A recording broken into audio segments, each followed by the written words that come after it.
Fabiana Carro. Fabiana Carro es la ganadora del sorteo del libro Antropoceno de Manuel Torino que nos ofreció la editorial Galerna, donde cuenta todos los cuidados, esto de los que venimos hablando, que podemos tener a nivel institucional y a nivel particular respecto del clima. Bueno, Fabiana Carro, por favor, comunícate con nosotros, porque yo te trato de mandar por Instagram, porque hubo participantes de Instagram y de Gmail, y todavía no me contestaste, para reunirte con el libro. Y necesitamos belleza, la humanidad necesita cuidado y belleza. Desde este espacio ahora vamos a ir en busca de eso. Sin ticket, sin gastar demasiada nafta, solamente un paseo nos va a acercar a la Biblioteca Nacional. Ese edificio que ya de por sí es un ejemplo en la arquitectura del género brutalista, del estilo brutalista. Ustedes saben, cuando tienen todo hormigón armado a la vista, todo hormigón. Bueno, ese proyecto de Clorindo Testa, al que le escuché decir que pensaron en un gliptodonte, en el gliptodonte que encontraron cuando hicieron las excavaciones para hacer los 3 subsuelos de la Biblioteca Nacional. Cuando se excavó ahí en la biblioteca, apareció un gliptodonte. O sea, debajo del gomero ese enorme que hay, ¿entendés? A 3 metros de profundidad, la máquina cortó y quedó un semicírculo de 1,50 metros de diámetro, entre 1 metro y 1,50 metros, que era, ¿entendés?, la caparazón de un gliptodonte cortado por la mitad. Un hito en la arquitectura, esa biblioteca, que además ofrece múltiples actividades. Uno puede entrar al sitio, actividades gratuitas todos los días de la semana, para chicos, para grandes, no solamente que tienen que ver con la literatura, sino con la plástica y con la música, en un entorno, todos parques mantenidos. Bueno, eso fue el Palacio Unzué, que fue la vivienda que usó Perón cuando todavía vivía Evita. Evita murió en ese Palacio Unzué. Y bueno, después de la dictadura se mandó demoler y el proyecto de la construcción de la Biblioteca Nacional tardó muchos años. Pero finalmente ahí está.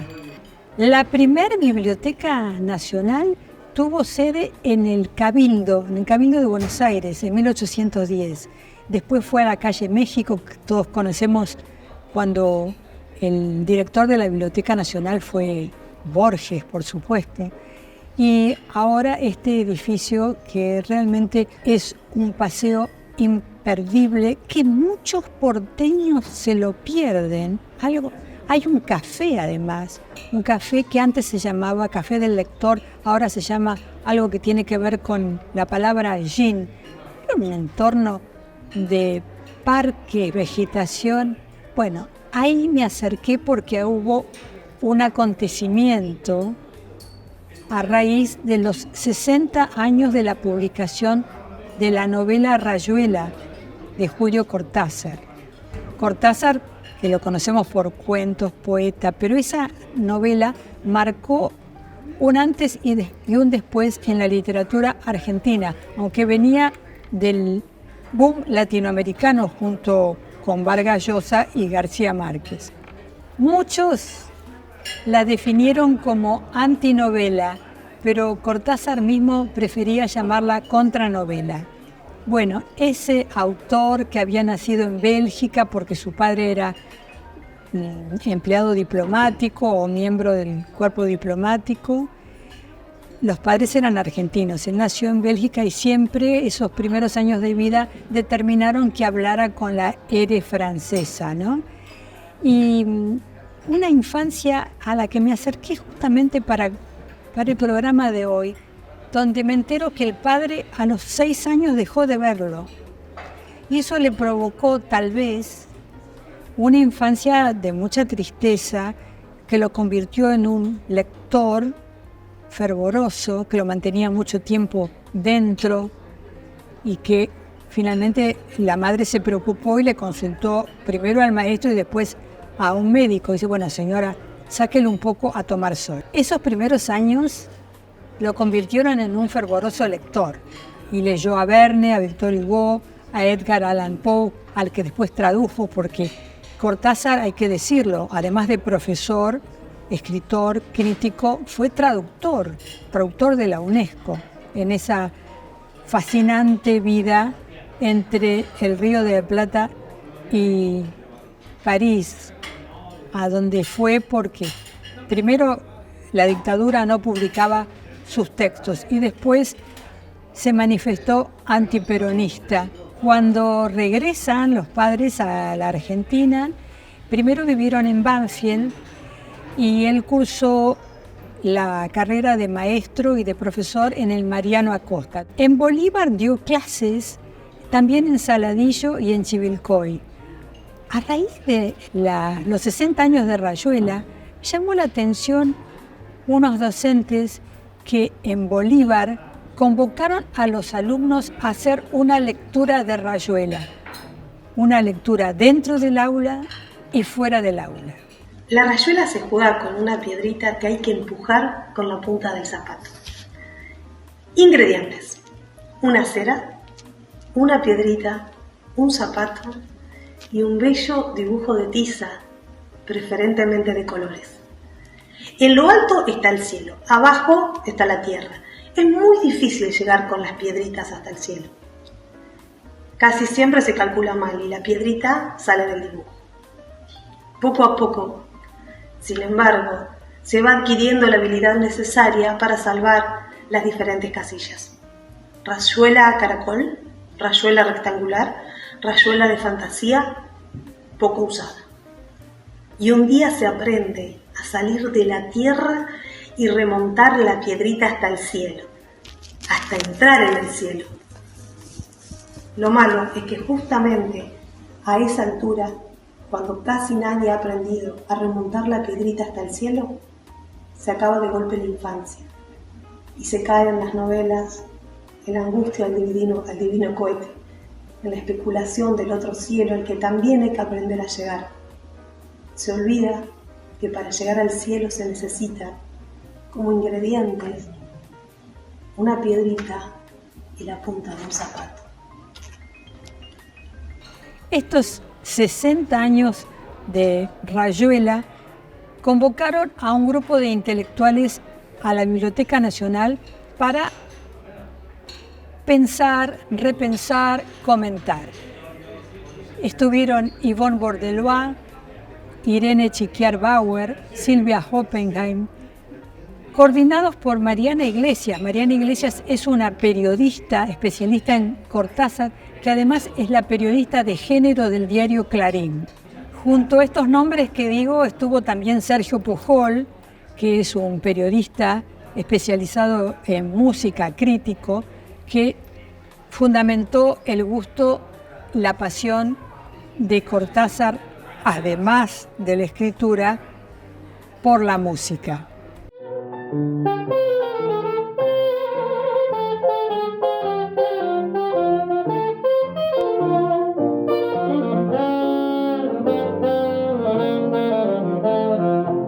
Le pregunté a Yvonne Bordelois cómo conoció a Cortázar. Ustedes saben, Yvonne Bordelois es una poeta, escritora, distinguida como personalidad sobresaliente de las letras por la Academia Argentina de Letras. Le pregunté cómo conoció a Cortázar. Algo que en el diccionario, bueno, fue a propósito de una reseña que yo había escrito sobre los premios, que salía en la revista en París, y él me escribe una carta muy cariñosa, agradeciéndome. En ese momento él no era tan conocido, y después de esa carta vino una invitación para ir a la casa de él con su mujer, con Aurora, y ahí estuvimos tomando tragos y conversando, y quedó entonces marcada una pequeña relación. Nos tuvimos en el sentido de que luego, cuando yo mucho más tarde me instalé en Holanda porque tenía una cátedra en la Universidad de Utrecht, él vino a Amsterdam varias veces acompañado por Saúl Chevich, que era su fiel caballero acompañante, y nos vimos entonces, y decidió una especie de admiración así a la distancia, pero siempre yo devota los cuentos y no solamente de los cuentos, sino de los ensayos, de la poesía y de la crítica. Creo que ya habla poco de Cortázar, que también es muy interesante y muy inteligente. Respecto de Ivonne Bordelois, les recomiendo una charla TED que dio en Puerto Madero donde se refiere al valor de la palabra. Dice que la palabra es lo más valioso que tenemos, que es gratis y que no se gasta. Y la palabra es gratis. Es el don más maravilloso, más importante que tenemos y es gratis. Nuestras madres no nos cobraron para enseñarnos a hablar y se espera que nunca ninguna madre cobre para enseñarnos a hablar. Y eso es lo hermoso de la palabra.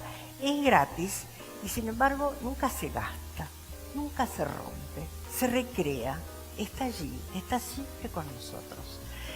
Es una potencia extraordinaria que todos los días tenemos a nuestra disposición y no nos damos cuenta de eso. Y es también una fuerza solidaria, es lo que mutuamente nos comunica y es la institución democrática más permanente, más segura que tenemos. Nos comunicamos, las generaciones, las clases sociales, los partidos políticos, todos nos comunicamos a través de la palabra. Le pregunté a Ivonne por qué dijo que a Cortázar le importaba ser claro, transparente. Es muy bueno porque tenía un gran ahínco en chequear, en comprobar que lo que él decía era comprendido por la persona que era su interlocutora y también quería él comprender lo que tú le decías. Así que había una especie de transparencia y de rapidez y de energía en el diálogo muy difícil de encontrar en otros escritores. Yo he conversado con Octavio Paz, con Borges, uno tenía esa predisposición a la total espontaneidad y coherencia del diálogo. ¿Y en la escritura esa claridad también es perceptible? No, bueno, está esta historia de que justamente uno de los problemas de Rayuela ha sido la cantidad de instrucciones que él da sobre qué manera de lectura puede ser, pero no es tanto una claridad, es más bien una especie de, ahí se ve otro tipo de aspecto de su docencia, que él quería de alguna manera aconsejar, sugerir al lector diferentes caminos para entrar en la lectura, pero no era tanto una cuestión de claridad porque en realidad las soluciones son muy complejas, no son prácticamente simples y demasiado claras. Hay mucha gente que se pierde en ese camino de flashback y flash forward, ir para atrás, para adelante, los tiempos, etc. Después él te cuenta que en realidad la escritura de Rayuela empezó con el episodio de los puentes de Talita, y eso no se ve para nada en la novela porque ese episodio, así, por lo menos físicamente, la novela está activa toda. También le pedí que volviera a comentarnos lo que con mucha emoción ella refirió. ¿De qué manera Cortázar había protegido a Alejandra Pizarnik cuando empezó a estar mal? Hay varias cartas de él lindas y hay un poema precioso que me escribe en que le recuerda las lecturas que hacían juntos y todas esas grandes escapadas imaginativas que tenían en sus conversaciones, todas las referencias, las músicas, las pinturas, todas las cosas que los unían. Había una relación muy entrañable entre Cortázar y Alejandra, que tuvo también sus momentos críticos, porque en un momento dado él le había dado, no se sabe por qué, a escribir a pasar a máquina, había máquina en esa época, no había computador, nada menos que el texto de Rayuela. Y Alejandra, el desorden tremendo de su casa, no sabía dónde lo había puesto, él estaba en París y ya estaba en Buenos Aires. Bueno, al final, después de muchas tratativas, se consiguió preservar el manuscrito y se lo devolvieron a Cortázar. También hubo un momento casi mágico cuando la periodista y escritora Silvia Oppenheim contó que la tensión que le produjo tener que hacer la exposición de ese día le provocó un sueño y soñó, cosas como se sueñan, que no tienen demasiado sentido, en donde aparecía Cortázar, la madre, pero fue un recorrido extraordinariamente poético porque lo fue relatando con todos guiños de lo que escribió Cortázar, de sus títulos. En ese ámbito en que todos los asistentes al homenaje a los 60 años de Rayuela ya estábamos como en una vecindad muy amable, conocí a Faustina Arriba, que es una estudiante de psicología de 22 años, es maestra niveladora también, y le pregunté cómo se había acercado a esta actividad. Mira, hace menos de un mes empecé a leer Rayuela, no voy ni por la mitad, pero yo tengo un conocido que lee mucho y sigue la página de la Biblioteca Nacional y me dijo, vos tenés que venir acá porque estás leyendo Rayuela y te encanta el jazz. Y no lo pensé mucho porque me encanta hacer planes sola, así que vine para acá y estoy enamorada. Y le pregunté también cómo se iba. Me dio un empujón, la verdad. Todo el análisis que hicieron entre París, Buenos Aires, La Maga, Cortázar y el jazz. Voy con otra... Me tiro de otra manera la obra ahora, la verdad. A la salida también encontré a Irene Chiquiar Bauer, que es periodista, docente y escritora, que publicó un interesantísimo libro sobre Virginia Woolf y sobre Eduarda Mansilla, porque también trabaja en literatura de género. Le pregunté por qué había llegado con una emoción particular a la exposición. Desordenada y afectivizada por todo lo que me mueve Cortázar, desde haberlo leído a los 20, porque había que leer Rayuela si te querías dedicar a algo relacionado con las letras, a luego trabajar con todo un equipo donde hicimos, no sé, Rayuela en el Teatro Pairó con Jaime Kogan,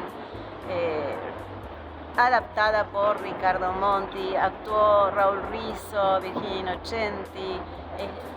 Fue una maravilla todo lo que pudimos hacer y era la misma pregunta que ahora, ¿no? ¿Es vigente Rayuela? Y el público que venía te decía que sí, y los lectores.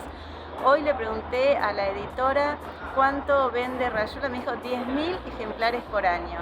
Y va el 60 cumpleaños de Rayuela, así que imagínate. Le pedí que comentara cómo había sido esa búsqueda de Cortázar cuando en los 90 fue a París.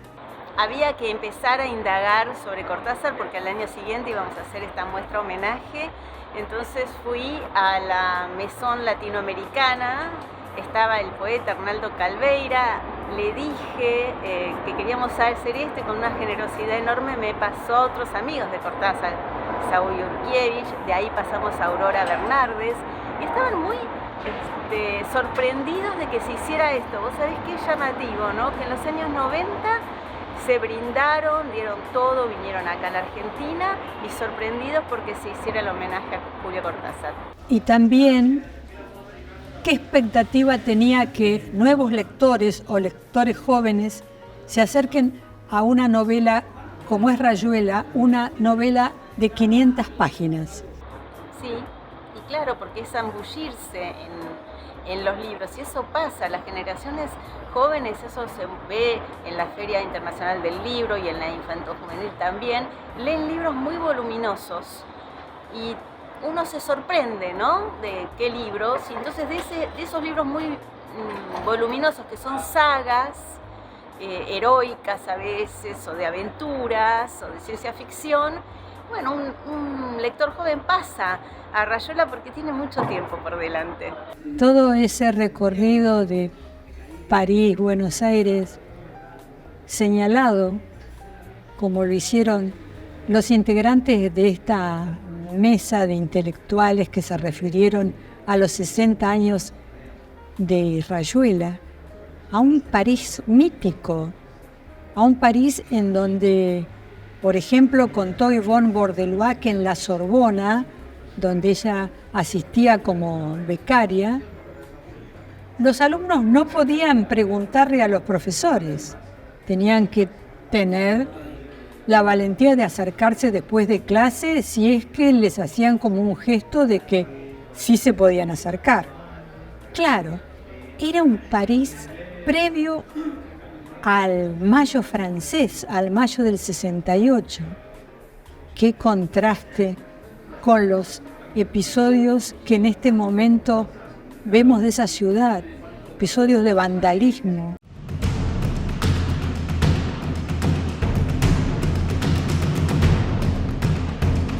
A todo esto, desde el principio, en un escritorio poco más bajo que la altura del escenario, el dibujante Rep hacía sus dibujos. Esa fue una genialidad. Me falta el adjetivo para describir lo que hace Rep. Bueno, podría decir, sí, porque es genialidad mezclada con ternura y poesía. Bueno, acompañaba la exposición con trabajos en donde aparecía Cortázar en distintas circunstancias. Un Cortázar al que él dibujó ya bastante. Un Cortázar que, parado en París frente a una librería, a la vidriera de una librería, se preguntaba mirando su propio libro: ¿qué será esto de ser bestseller? ¿Cómo podemos mezclar esto de la literatura con las finanzas? No es la primera vez que lo hacemos. Por ejemplo, cuando hablamos de la doble vida de, contamos que hay personas del mundo financiero que además les gusta escribir y que han publicado, recuerdo. Pero en este caso vamos a hablar con Verónica de los Heros del Banco Superviel, a la que le voy a pedir que comente un concurso para los clientes del banco, un concurso de cuentos. Tenemos una estrategia de sustentabilidad en Banco Superviel, donde abordamos no solamente temas de ambiente y de gobernanza, sino tenemos un fuerte enfoque en temas sociales. Y ahí trabajamos en las necesidades de nuestras comunidades y trabajamos con 3 ejes, con niñez, con educación y con personas mayores. Y dentro de lo que es el eje de personas mayores tenemos este concurso de relatos cortos que invitamos a todos nuestros clientes mayores. Este año tenemos la novedad que es para mayores de 18 años en adelante. Les invitamos a contar un cuento. Esta es una manera de generar estos puentes entre los clientes y el banco. Es una manera humana de relacionarnos, no solamente a través de nuestras cuentas, como decías vos, sino a través de cuentos. Una vez que definimos estos 10 finalistas, los ponemos en una página que tenemos donde están también las bases y condiciones, que es www.superviel.com.ar/relatos cortos. Ahí pueden encontrar bases y condiciones, ahí están. Hay recomendaciones de cómo escribir un cuento, hay videos de Ana Quiroga, que es una escritora que nos ayuda con estos temas, tenés la premiación y tenés todos los cuentos de las ediciones anteriores. Y al ganador, lo que sí le damos, más allá del premio monetario y el hecho de participar como jurado al año siguiente, es que hacemos el relato en la radio. Hacemos la versión radiofónica del relato en la radio, de donde es el participante, porque tenemos participantes de todo el país. Tenemos un jurado de mucho renombre.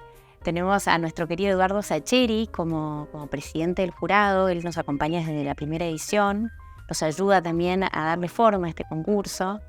También la tenemos a Clara Salguero, que es una reconocida periodista dedicada a las personas mayores, con mucho enfoque en personas mayores. Y están 2 directores de Grupo Superviel, 2 miembros del directorio. Y lo interesante es que invitamos todos los años al ganador del año anterior a ser parte de ese jurado. Para participar en el concurso tenés que ser mayor de 18 años, ser cliente Superviel, enviar este cuento o relato a el mail grandesautores@superviel.com.ar y tiene que ser un cuento inédito, no haber sido presentado en otros concursos. Es libre, es un cuento libre, tiene que ser cuento o relato. Tiene que tener entre 250 y 2.000 palabras máximo. Tenemos un primer premio de 270.000 pesos, un premio de 200.000 pesos. Y también hay una mención especial para personas mayores de 100.000 pesos. Y hablamos y todos sabemos del gusto de Cortázar por el jazz. Pero una vez le preguntaron a Susana Rinaldi, que lo había conocido y frecuentado a Cortázar en esos años de París, si sabía cuál era el tango preferido de Cortázar. Y ella dijo que era Tinta Roja. ¿Qué título para un tango, ahora que estamos hablando de escritura, de tinta para los cuentos? Bueno, todavía en las compus se sigue usando tinta. Tinta Roja, un tango estrenado en 1941, escrito por el compositor Sebastián Piana y Cátulo Castillo.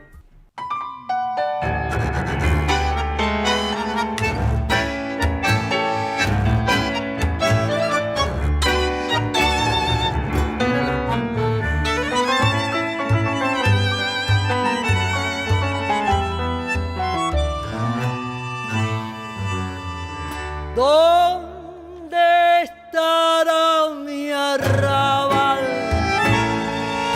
¿Quién se robó mi niñez?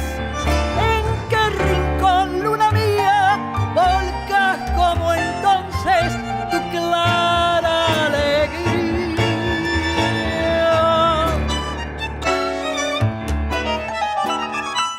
Paredón,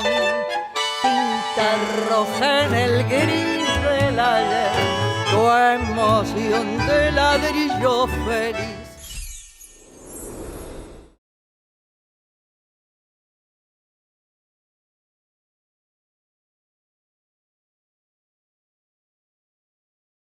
Una amistad, un recuerdo, un momento a los que amamos. En Medife lo sabemos cuidar. Y porque sabemos que para vos hay cosas que son incluso más importantes que tu propia salud, es que estamos siempre al lado tuyo. Si tenés Medife, tenés Vitality, tenés salud. En Galicia tenés una sucursal para ir y tenés una app para no ir. Tenés Galicia. Vení al Mercado Morón. Panadería, frutas y verduras, lácteos, limpieza, carnes y pescados, pastas y almacén. Mercado Morón. Avenida Perón, ex Gaona 3883. Chino, si quiero sacar mi tarjeta de crédito de la ciudad, ¿voy hasta la sucursal o voy hasta la compu? Si tenés ganas de hacer ejercicio, vas a la sucursal. Y si no, vas hasta la compu y la pedís online. En el Ciudad tenés todo para operar de manera simple, ágil y segura. Entra al Ciudad. Vení al banco que te banca. Sobre mi callejón, con un borrón pinto la esquina y al botón